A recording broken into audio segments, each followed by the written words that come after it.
Mukama fese bazibwe aboruganda mwena mbaniriza nate olwalero mu programu eya service online twebaza mukama kulwa abantu mwena abagoberera service ya February lunaku mukama bawenye omukisa oteka mu sente oteka mu obudde okikola n'amanyi gogona oli wa mukisa nyo mukama akomukisa nga bulijjo tuli wamune prophet Elijah nzabulira enjiri nzakusabira omwesa wa Katonda yatumibwa okusumulula abasibe ndi kwa mafuta agavunula ebiroto agasabira abantu ne bawona amafuta ga mukama gabulira enjiri n'okulagula eri obulamu bw'abantu nebaza Katonda kulwalero kubanga naawe osobodde okufollowinga service eno. Tubaniriza mwena abatugoberera nga buli mu Uganda abali mu East Africa abali mu Africa yona mukama abanyomukisa mikwano gyaffe abali Bulaya France abali England abali Germany mikwano gyaffe abatugoberera nga buli mu America abali Canada buli wona woli mukama akumpeera nnyo omukisa mwebala okusupportinga obuweereza okufaayo eri ekanisa ya mukama abasiga ensigo zammwe nkimanyi nti Katonda anaabagulira w'enzigi abawa ekimu kya 10 ku lw'ekanisa ya mukama okulakulana mukama abawa omukisa mwena abagalwa aba Kampala Kingdom of Christ mukama abakole bulungi abaweereza mwena mbatumidde era mukama agende maaso n'okubongera amaanyi mu biseera bino ebitali bya bulijjo. Tugenda maaso n'ekigambo kya mukama olwaleero tugenda kwogera ku maanyi ag'okusiigibwa okukutula enjegere kwengenda okwogerako eyasiigibwa alina obuyinza okutula enjegere zonna eyasiigibwa alina obuyinza okuwonya obulwadde eyasiigibwa emizimu tegimugoba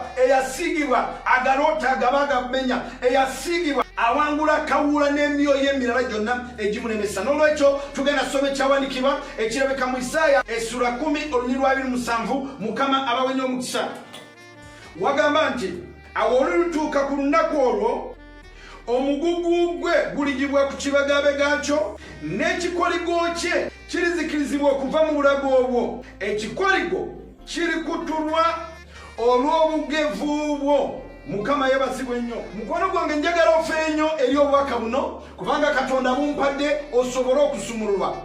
Njagala okwogera katono ku kintu kye bayita okusiigibwa kintu ky'amaanyi kyabeerangawo okuva edda n'edda kyakolebwanga kabona oba nabbi be bantu bokka abakkirizibwa okusiiga. Naawe osobola okwesiiga amafuta naye nga gavudde mu mikono gya nabbi oba kabona. Tokkirizibwa okukozesa amafuta gonna nga tegasabirwa.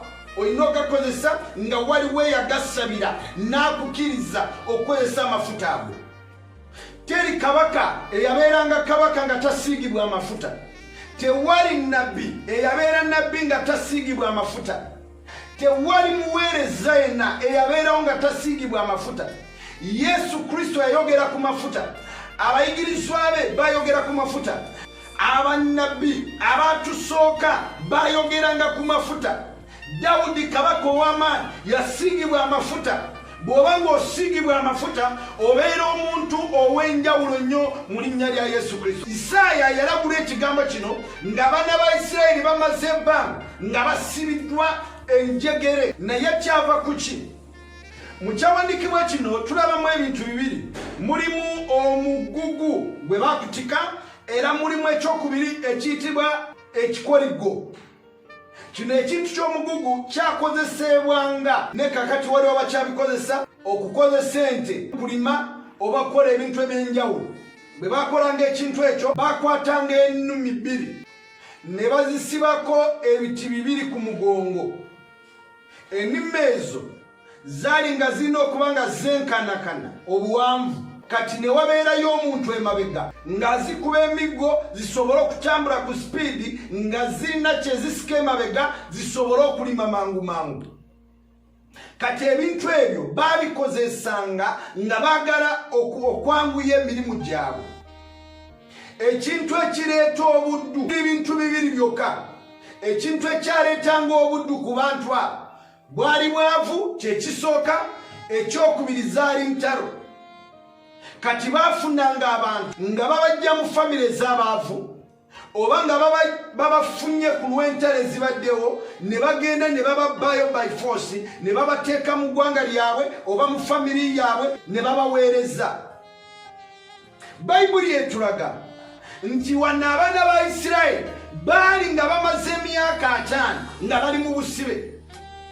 Kyova nabbi Isaaya alagula n'agamba nti omugugu gwe baabatika n'ekikoligo birimalibwa okusiigibwa.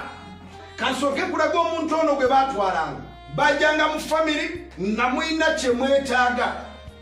Maybe mwetaaga okugula ettaka oba mwetaaga okukola ekintu ekirala. Oli n'abagamba nti nja bawa essente naye mumpe omwana omu mu baana bammwe abeere muddu, abeere omuntu wange anankolera emyaka 5. Bwe bakkirizanga ekyo nga bajja mu family n'alonda omwana gw'ayagala. Of course alina okulonda omwana ow'amaanyi, omwana omugezi nga gw'alina okutwala. Bw'amala okumutwala bamutuusa eri ne bamutraininga, ne bamala ne bamwambaza akaguwa mu bulago. Akaguwa ako ke bamwambaza nga takkirizibwa okugejja. Kasita ayongerako kiremu nga bamumma emmere okutuusa akaguwa ako bwe kanaaba nga kamutuuka bulungi. So yali nga takkirizibwa okugejja kubanga yali muddu. Bw'obeera nga muddu waliwo ebintu by'otakkirizibwa. Bw'obeera mu busibe waliwo ebintu by'otakkirizibwa. Kati omwana oyo ne bamusomesa okwera, ne bamusomesa okufumba, ne bamusomesa okukola emirimu gy'obuddu, ne balya ng'ayimiridde awo. Bwe bamala okulya emmere ajja n'alya ebisigaddewo. Kogamba omwana oyo yabeerangawo bw'atyo ng'abaweereza naye nga tasasulwa ewaabwe bwe baasasulwa. Famiri ye yafuna ettaka, famiri ye yafuna ente, famiri ye yafuna kyeyagala, naye omwana ye yasibidwa. Abooluganda bwe tutyo bwe twasibidwa. Famiri gy'ovaamu tomanyi kye baafuna okuwaayo abaana baabwe, tomanyi kye baafuna okuwaayo famiri, tomanyi kye baafuna. Gw'oli mu buddu naye tomanyi kiki ekikusibye, tomanyi lwaki wasibidwa. Ampuliriza, nsaba Mwoyo Mutukuvu akubiikulira eby'amaanyi ogoberera ekigambo kino okutuukawo n'asumululirwa. Emyaka 5 bwe gyagwanga, famiri y'oyo omwana yali ng'esobola okuggyayo omwana oyo. Baakikolanga batya? For example, waweze emyaka 10 oba emyaka 5, famiri eyo neefunayo omuntu agamba nti omwana oli oba omwana waffe eyatwalibwa tugenda okumununula tumujeeyo. Kye baakolanga yanoonyanga essente ziri oli ze yasasula, oba essente zenkana ettaka lye yabawa, oba ekintu kyonna ekyenkana oli kye yasasula obatwala, ne bagenda mu eyo famiri eyamutwala. Kati nga balina okusasula essente zonna. Bwe bamala okusasula era olayinza okumugaanira n'agamba nti omwana wammwe mwamumpa nga tamanyi kyonna, kati namusomesa, nga mulina okwongerako ssente. Omwana oyo ne bamununula n'avaayo. Kati waliwo abaatuukanga omwana ng'amaze emyaka 2 oba 3, omwana n'agaana n'akugamba nti nze sijja kuvaayo wano, wenkulidde bano bemanyi, sijja kuva wano. Bwe byagaana bakwatanga omwana oyo ne bamuteeka mu nsonda. Bakwatanga empiso ne bawumula okutuukwe ne bateekayo empeta, ekitegeeza nti omwana ono agaanidde mu buddu.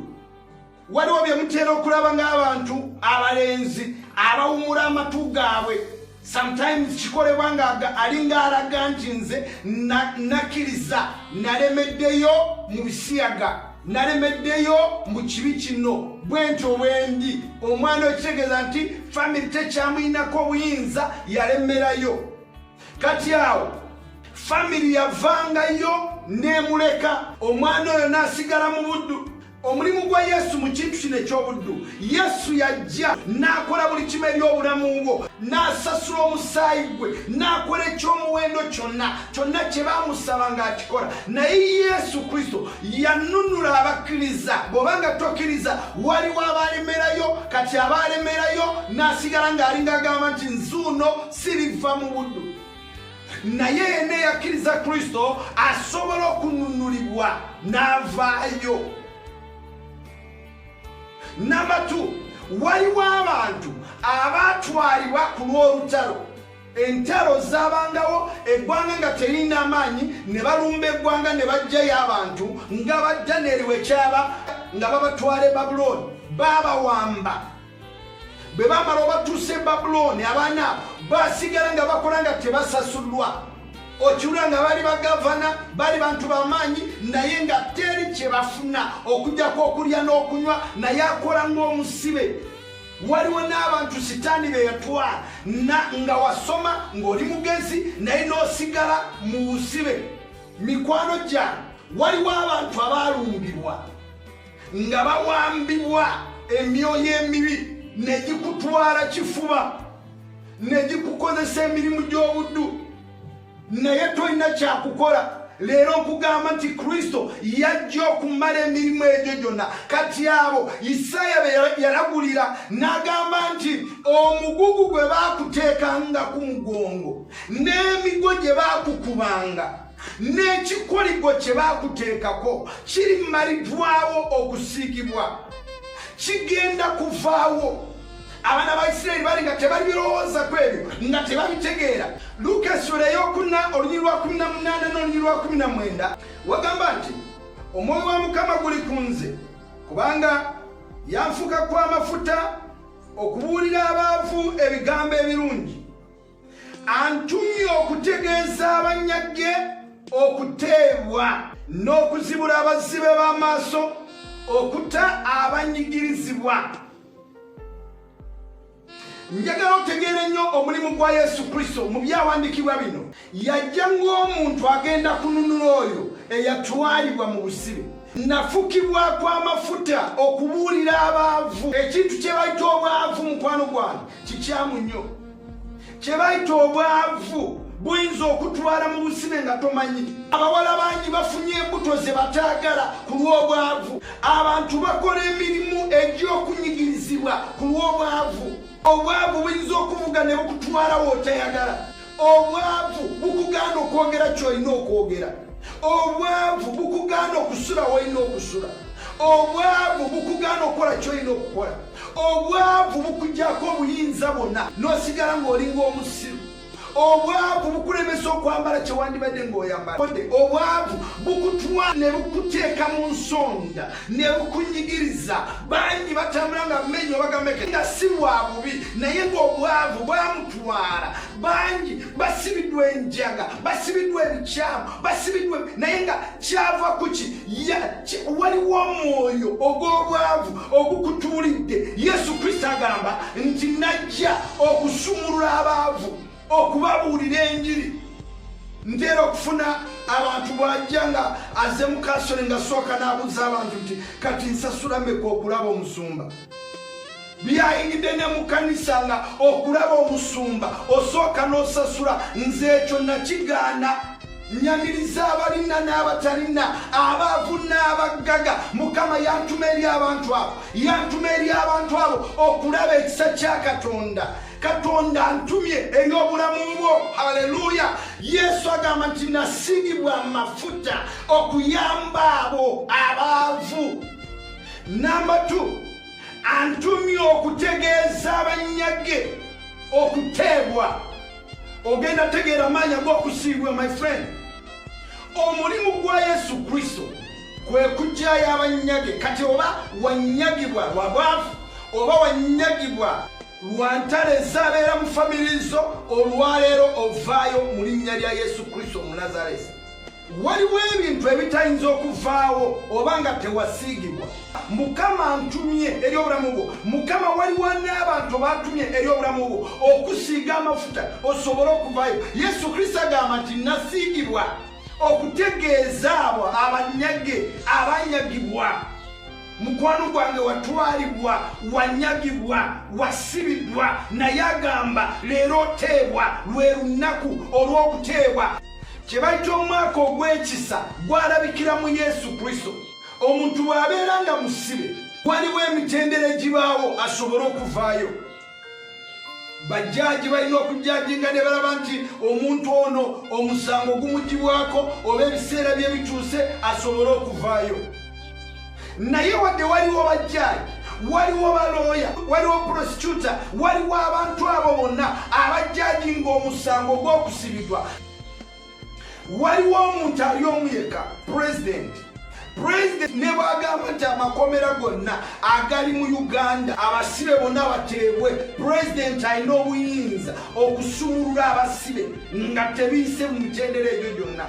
President alina obuyinza okugamba nti bano bo basonyiyibwa bave mu komera ne bafuluma immediately nga tewali musango.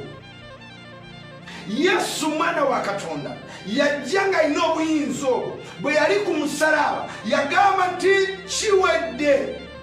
Abadde mu busibe asumululwe, ateebwe, aveeyo. Abantu ne batandika okuvaayo immediately.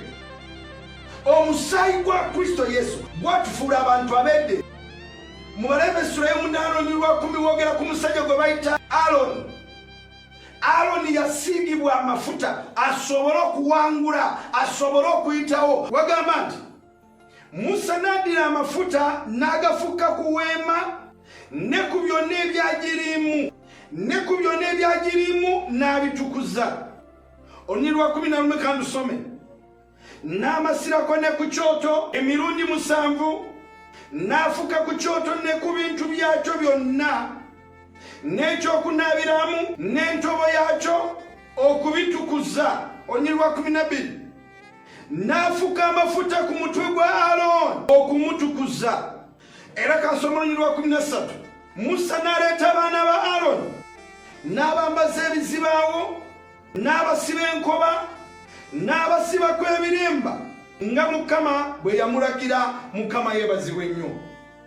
Kino ekyawandikibwa era kirabika mu Zabbuli essula 133 olunyiri olwokubiri abagamba nti kiri ng'amafuta ag'omuwendo omungi agafukibwa ku mutwe agakulukutira mu birevu mu kirevu kya Alooni. Owooluganda amafuta gano ga muwendo nnyo.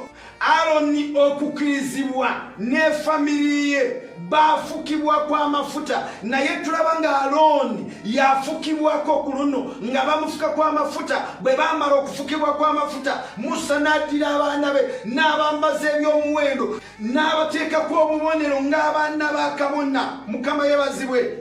Bw'oba ng'ofukibwa kwa mafuta, abaana bo babeera seefu, abaana bo bakuumibwa.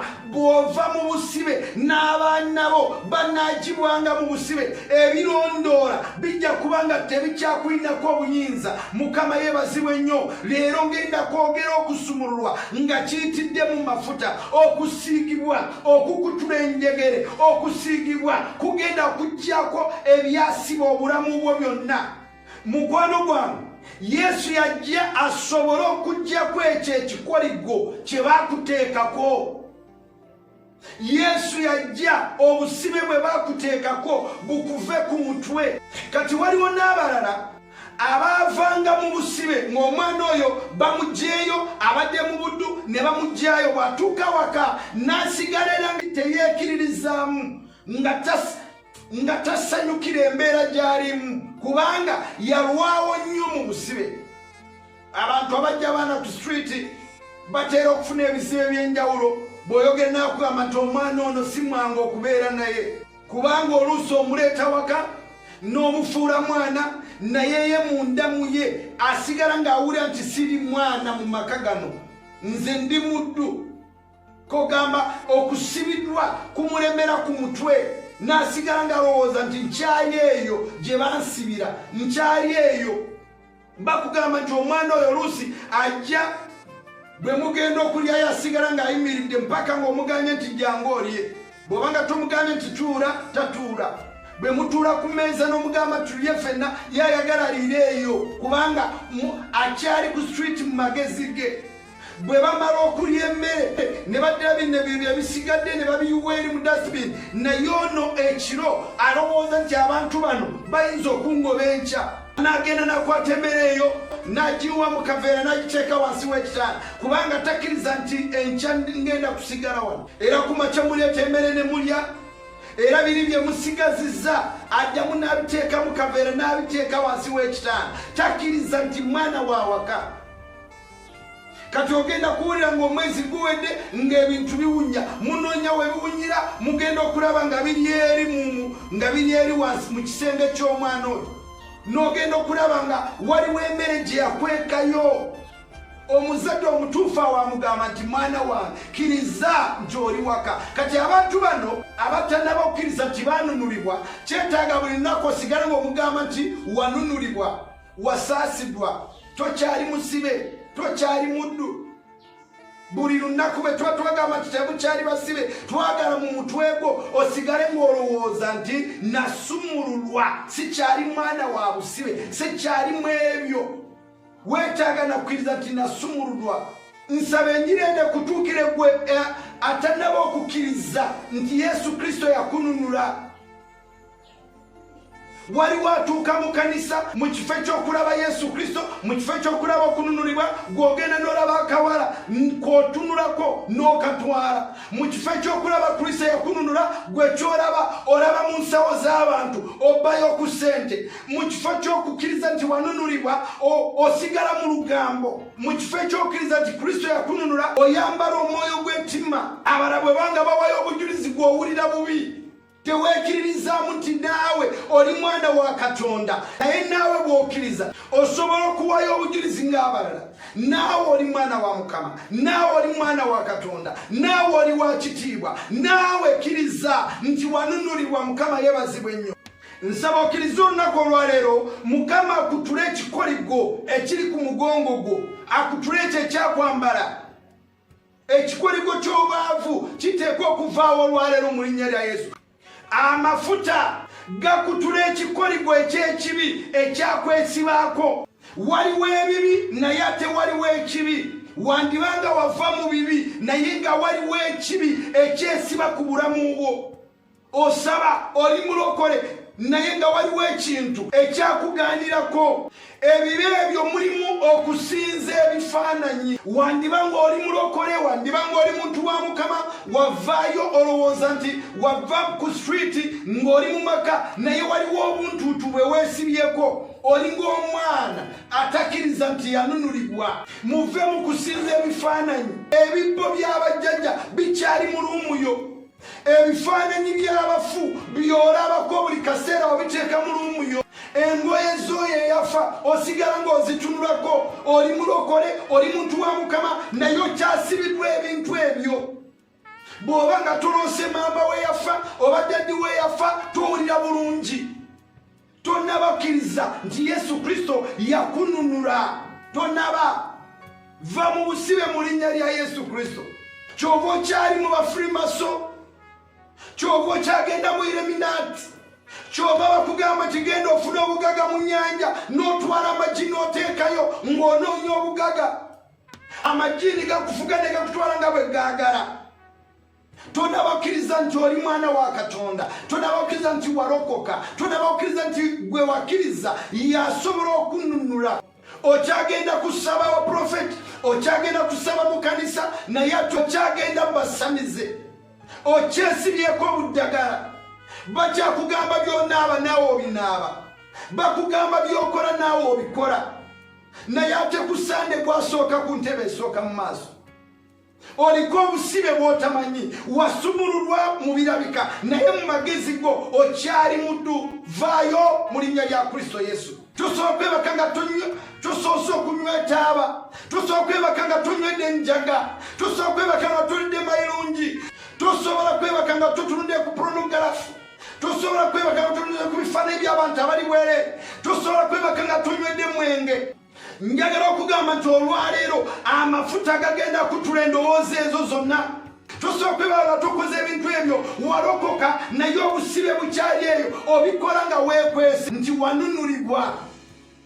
Naye ekyaleeta Yesu okumala kw'emirimu gyonna egy'omulabe n'ekibi ekyakwesibako okusingibwa kugenda okikuggyako mu linnya lya Yesu.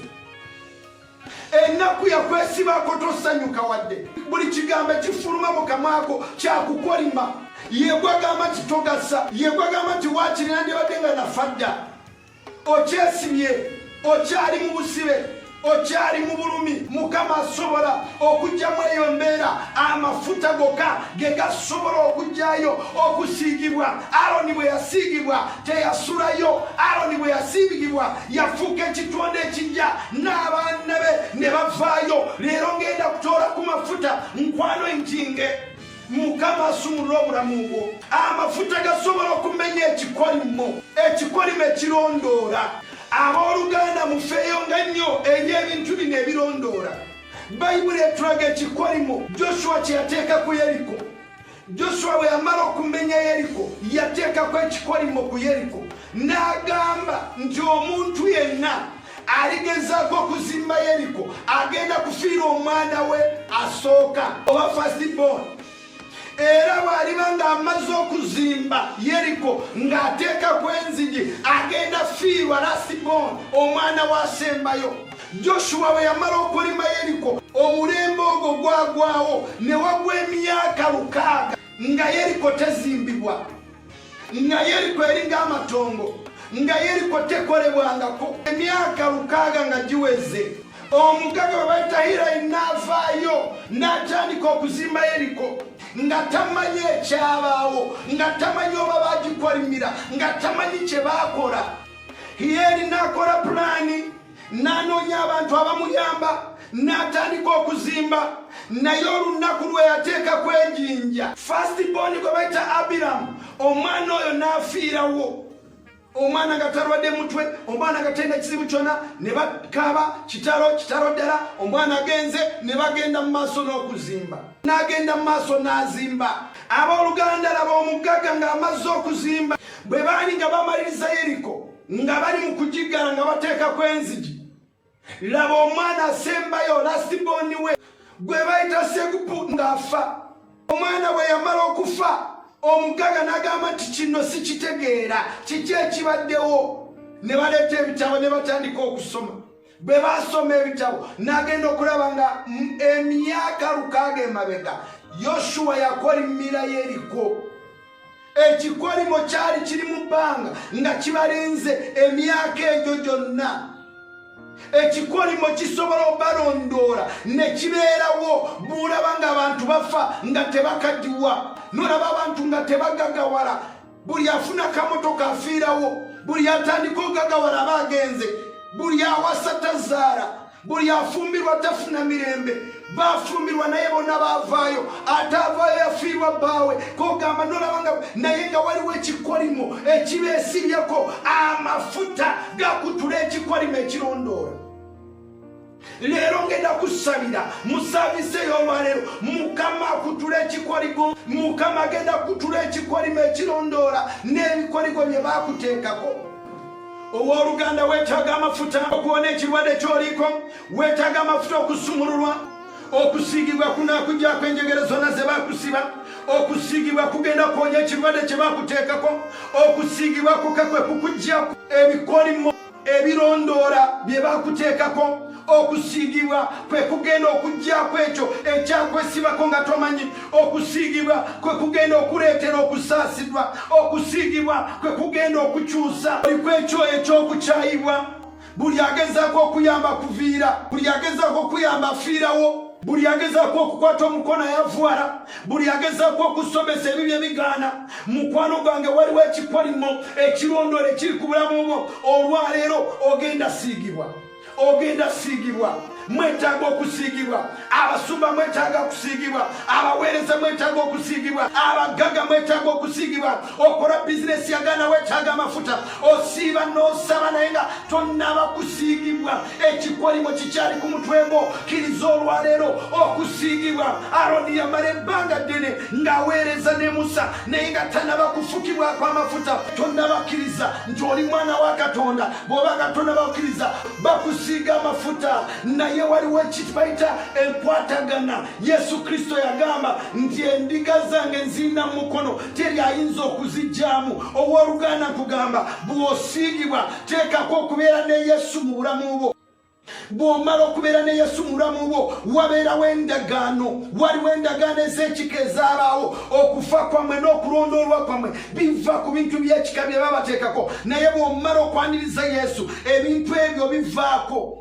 ebintu ebyo bikuviira wona woli gwali ku social media yaniriza amafuta agakujayo yaniriza amafuta agakusumulula yaniriza amafuta agakujja mu mbeera gy'obaddemu yaniriza amafuta agakujja mu tulo yaniriza amafuta oliwo mu mbeera y'okwebaka n'ozuukuka bayibuli ogikwata ng'ekitabo kya bulijjo naye no bayibuli mulimu amafuta agawonya yaniriza yesu abeere munda mu gwe ekyo kye baakusibako kigenda kuviira naawe eyasala n'ogamba nti nduddeeyo mu buddu ngenda sigalayo akakoma ako ke bateeka ku kutuuko nga kutula mu linnya lya yesu faayo toli mwana wa busibe toli mwana wa busibe tewasibiddwa okubeera mu njaga toli mwana w'eddogo eddogo lye bakuteekako likuviira mu linnya lya yesu nagira ekyo kye bakwambaza kikutuke mu linnya lya yesu abasibiddwa ku lw'obwavu bw'ekika olwaleero mbukutula bagamba nti ewamuteri akola bizinesi gwe genda ogikole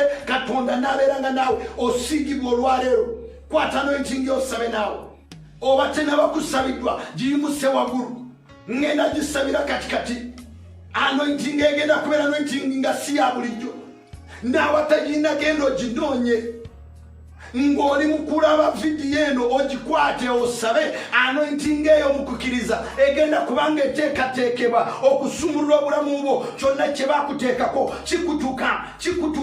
kikutuka mbulira njagala okusaba n'omuntu abulwa otulo weebaka naye otulo n'osigala nga mpaka ku makya otulo nga tugaana na buli bwewebaka olota ebirooto nga bakuba olota nga bakutwala buli kimu kyonooneka olwaleero kusiiga amafuta ekyakwambala kiveewo mu linnya lya kristo yesu mbulenjayo sa n'omuntu embeera yeeri mukweraliikirira oli muntu atya na buli akakubako n'otya otya okufa wateekebwako ekyo ekyokufa oba mukyala we yakikola nakutiisa okufa olwaleero ekyakwambala nkikugjaako mu linnya lya yesu oba mwami we yakikola nakuteekako embeera ey'okutya olwaleero ngikutula mu linnya lya yesu ekyo kye bakwambaza ekikoligo kye bakuteekako eddogo lye bakuteekako limalibwawo n'okusiigibwa bayibuli etugambye nti ekikoligo kirigibwako n'obugevu bwo akagwa ke babateekangako nga basibiddwa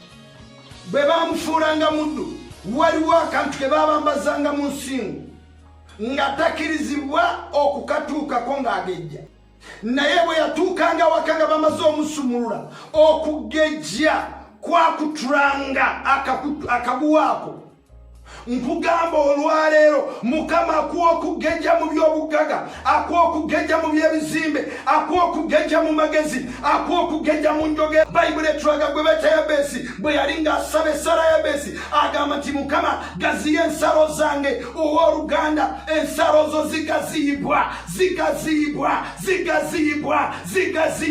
sitaani kyeyagamba nti toyitawo leero oyitawo ku lw'okusiigibwa amafuta ganaakuyisaawo amafuta ganakuleetera emikwano amafuta ganakuzimbira amaka amafuta ganakutambuza amawanga amafuta ganakuyisangawo amafuta ganakukolera embaga amafuta gagenda kugonza abanene amafuta gakutwala mu State House amafuta gakutwala America amafuta gakutwala Bulaya amafuta gakusuza mu kalina amafuta gakuleetera okuva cross country amafuta ganakufuula ow'amaanyi kwata mu kifuba ky'osabeko naawe wona wooli amafuta gakusumulula wona wooli ekirwadde kikuliko kigenda wona wooli kawuula kuviira eyasumuluddwa satasibiddwa no eyasumuluddwa tabeera mu buddu yesu yasasula omusaayi gwa yesu gumala enjogerayo ebeeremu ebigambo ebiwangula lwaki weefuula atagasa olulimi lwo lwatulenga ebyamagero olulimi lwo lwatulenga ebirungi weeyatuleko ekisa tokyali musibe tokyali muddu tokyali mwavu tokyali mubbi tokyali muyayi tokyali mwenzi tokyasinza bifaananyi tokyali mufima tokyali mu eminati, tokyali mu ebyo ebyabayayi, tokyagenda masamize akokoyina mu nyumba kafulumye okasuule. Yesu Kristo ayingidde okufuula wanjawulo. Ebibbo ebyo bifulumye, omwengo gwavundira mu nyumba gufulumye, amata gavundira mu byasi gafulumye. Mu linnya lya Yesu tumenyamenya enjegere z'omulabe.